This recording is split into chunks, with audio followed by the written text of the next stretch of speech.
Today is going to be part 2 of the mentorship trading course, where today we're going to be specifically focusing on volatility. Now, let's go to the basics of what is volatility, and we're going to go straight to the raw sort of idea of volatility through the movements of two different currency pairs.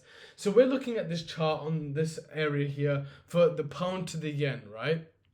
So the yen and the pound are two different currencies. Obviously, if you're from the UK, you'd be buying pounds, and if you were going to Japan, you would convert it to the yen, the Japanese yen. And so you can see here, right, the price movement never was moving until now, where there's a lot of volatility, where price is constantly changing. The reason for this is because the exchange rate between these two currencies have changed due to political reasons, okay?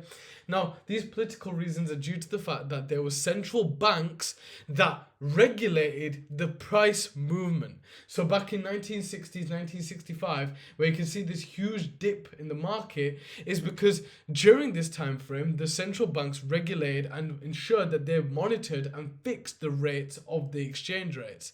Why did they do this? Was because they wanted to control it so that they can then make sure that there was no difference between the two currencies.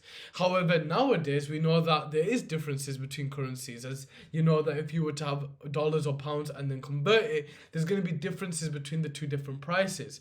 So what does that mean for then investors or even people going to different countries, is that there's going to be a difference between the two different sort of currencies, and so that can make a difference in between, if you were to have $100 and you were converting it to Japanese yen, you may have less than $100 to be spending there. And so that has a big difference in terms of that. But then in terms of international trade, then there's going to be big differences there too.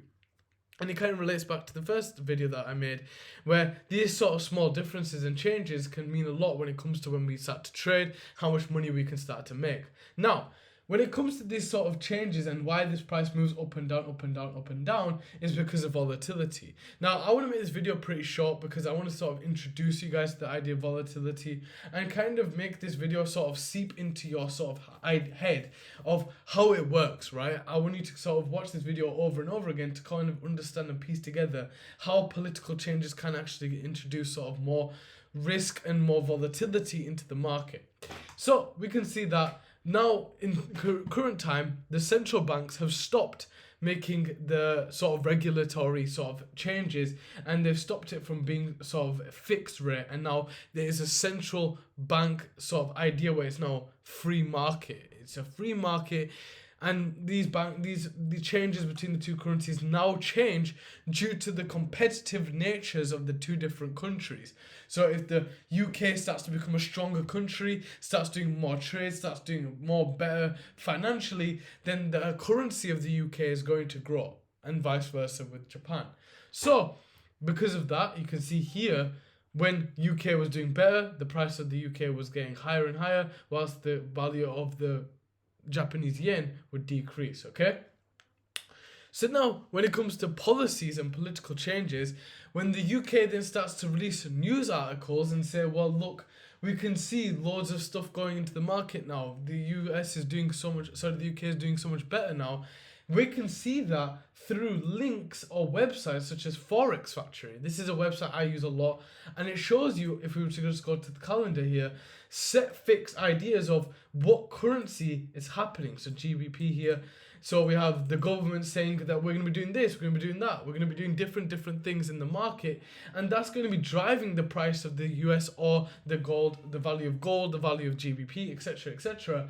And we can use that to our advantage, because then we can know that there's going to be a lot of news happening, a lot of political changes happening. That means there's going to be a lot of volatility. When there's a lot of volatility, we can see that there's a lot of price changes, right? And that's why we're going to see big changes in currency. When we start to trade, you can see that you can kind of piece everything together here. And so what I want to say for now is, if you are planning to go into the chart, is to avoid days that have FOMC or NFP. And this week alone, we're going to have FOMC, and we're also going to have NFP, which is non-unemployment claims, non-farm unemployment claims, employment claims. And that's because there's going to be a lot of volatility that you cannot predict. Price could go up and down at any given time, and there's literally no way for us to even know where price is going to go unless you are doing a lot of in-depth research, okay? So that's literally what I want to make this video about today, guys. I hope you enjoyed. Please like, subscribe. If you're enjoying this kind of content, please check out the rest of my videos and join the Telegram group. We're going to be growing a society very, very quickly. Thank you, guys, and peace.